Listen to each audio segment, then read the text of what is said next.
नमस्कार दर्शकों, बात आज की चैनल के कार्यक्रम सुपर 30 में आपका स्वागत है। मैं हूं निपुण भार्गव और पेश है आज की 30 बड़ी खबरें। राजस्थान के पूर्व सीएम अशोक गहलोत के घर आई खुशखबरी। बहू हिमांशी ने दिया बेटे को जन्म। गहलोत ने कहा, नवरात्रि में माता रानी ने दिया तोहफा। पीएफ का पैसा निकालना हुआ आसान, अब क्लेम ना अटकेगा और ना ही लटकेगा। कैंसिल चेक और बैंक अकाउंट के लिए एम्प्लॉयर से वेरिफिकेशन की जरूरत हुई खत्म। झारखंड के पलामू में 1 लाख का इनामी नक्सली हुआ गिरफ्तार। टीएसपीसी के सदस्य सुभाष यादव को देर रात तुरीकदार पहाड़ी से पकड़ा। पुलिस को काफी दिनों से थी तलाश। दिल्ली के 35 वर्षीय कारोबारी का शव उत्तर प्रदेश के शामली में मिला। मृतक के शरीर पर थे कई चोटों के निशान। भारत प्रदर्शनी के लिए गुजरात में मिले बुद्ध अवशेष थाईलैंड भेजेगा भारत। प्रधानमंत्री मोदी ने थाईलैंड के प्रधानमंत्री को दिया वचन। मोदी ने एक्स पर वक्फ बिल के पास होने के गिनाए फायदे। कहा, अब लोगों को आवाज और अवसर दोनों मिलेंगे। लंबे समय से हाशिए पर रहे लोगों को मिलेगी मदद। बैंकॉक में चल रहे 6ठे बिम्स्टेक शिखर सम्मेलन का आज दूसरा दिन। भारत समेत 7 देशों के राष्ट्राध्यक्ष हुए शामिल। आज से श्रीलंका दौरे पर जाएंगे प्रधानमंत्री नरेंद्र मोदी। दोनों देशों के बीच समग्र द्विपक्षीय रक्षा संबंधों को करेंगे प्रगाढ़। पीएम मोदी और राष्ट्रपति अनुरा कुमार दिसानायके के बीच आज होगी बैठक। गृह मंत्री अमित शाह छत्तीसगढ़ के दौरे पर। अमित शाह ने किया था ऐलान, 1 साल के अंदर देश से किया जाएगा नक्सलियों को खत्म। मणिपुर को लेकर राज्यसभा में पेश हुआ बिल। राष्ट्रपति द्वारा जारी उद्घोषणा को अनुमोदन करने के लिए किया गया पेश।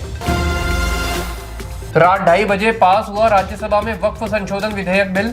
शुक्रवार को 17 घंटे की बैठक के बाद सुबह 4 बजे राज्यसभा की कार्रवाई हुई स्थगित। धनखड़ ने बताया, एक दुर्लभ अवसर। वक्फ संशोधन बिल का समर्थन करने पर नीतीश कुमार को बताया गया संघी। आरजेडी ने जारी किया पोस्टर। नीतीश कुमार को दिखाया संघ की वर्दी में। कन्नड़ अभिनेत्री रन्या राव और जौहरी साहिल 40 करोड़ के सोने की तस्करी में शामिल। राज्य सूचना निदेशालय ने दी जानकारी। ट्रंप के टैरिफ बम से बढ़ा मंदी का खतरा। अमेरिकी शेयर बाजार हुआ क्रैश। एक ही दिन में $2.4 ट्रिलियन हुए साफ। वक्फ बिल पास होते ही योगी ने अपनाया सख्त रुख। उन संपत्तियों की पहचान के लिए लगाए अधिकारी जो राजस्व अभिलेखों में नहीं है दर्ज। संपत्तियों को चिन्हित कर की जाएगी जब्ती की कार्रवाई। बांग्लादेश के मुख्य सलाहकार यूनुस आज करेंगे मोदी से मुलाकात। बांग्लादेश में तख्ता पलट के बाद दोनों नेताओं की होगी पहली बार मुलाकात। बांग्ला सरकार के आग्रह को भारत ने किया स्वीकार। ट्रंप का टैरिफ बम भारत में हुआ फुस। चुपचाप झेल गया भारत। घरेलू शेयर बाजार में नहीं दिखी ज्यादा उथल पुथल। हिंदू संगठन बंगाल में निकालेंगे रामनवमी पर जुलूस। हाईकोर्ट ने हिंदू संगठन को दी सशर्त इजाजत। ममता सरकार को बड़ा झटका। वक्फ बिल पर एमपी के सीएम मोहन यादव ने मोदी की करी तारीफ। कहा, मोदी समाज के सभी वर्गों के लिए सोचते हैं। ममता सरकार पर बीजेपी ने लगाए गंभीर आरोप। संबित पात्रा ने कहा, ममता सरकार ने बंगाल में भ्रष्टाचार फैलाया है और शिक्षकों की भर्ती में तो भ्रष्टाचार की सारी सीमाएं पार कर दी हैं। राज्यसभा में आज 2 सदस्यों को दी गई विदाई। वीरेंद्र प्रसाद वैश्य और मिशन रंजन दास का कार्यकाल जून में होगा समाप्त। दोनों ही असम का प्रतिनिधित्व कर रहे थे। राज्यसभा की कार्रवाई अनिश्चित काल के लिए हुई स्थगित। सत्र के दौरान सदन की उत्पादकता 119% रही। लाठीचार्ज में युवक की मौत के खिलाफ बवाल। बोकारो स्टील प्लांट में नौकरी की मांग पर आंदोलन। विस्थापित युवाओं पर लाठीचार्ज के दौरान हुई युवक की मौत। महाप्रबंधक हरिमोहन झा को किया गिरफ्तार। संसद में लड़ाई हारने के बाद कांग्रेस करेगी अब कानूनी चढ़ाई। वक्फ बिल की संवैधानिकता को सुप्रीम कोर्ट में देगी चुनौती। कांग्रेस नेता जयराम रमेश ने कहा, विपक्ष अभी हार नहीं मानेगा। सुप्रीम कोर्ट ने यासीन मलिक को जम्मू कोर्ट में पेश करने से किया इनकार। सुप्रीम कोर्ट ने वीडियो कॉन्फ्रेंसिंग के जरिए अभियान पक्ष के गवाहों से जिरह करने के लिए दिया आदेश।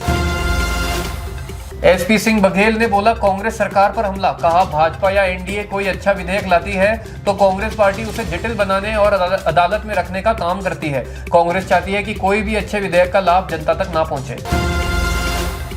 अमेरिकी टैरिफ पर कीर्ति चिदम्बरम ने दिया बयान। कहा, सरकार को स्पष्ट बयान देना चाहिए। क्या ये हमारी भारतीय अर्थव्यवस्था को प्रभावित करेगा तो कौन से क्षेत्र प्रभावित होंगे और भारत सरकार ने इसके लिए क्या जवाबी कदम उठाया है? इसका वैश्विक प्रभाव क्या होगा?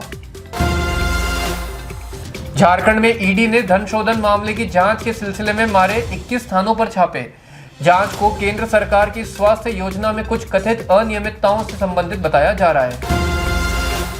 वक्फ बिल का उद्देश्य अधिकार देना है, छीनना नहीं। मौलाना शहाबुद्दीन रजवी बरेली ने विधेयक का किया समर्थन। कहा, मस्जिदों, दरगाहों, ईदगाहों या कब्रिस्तानों को कोई खतरा नहीं है और मोदी पर विश्वास रखें।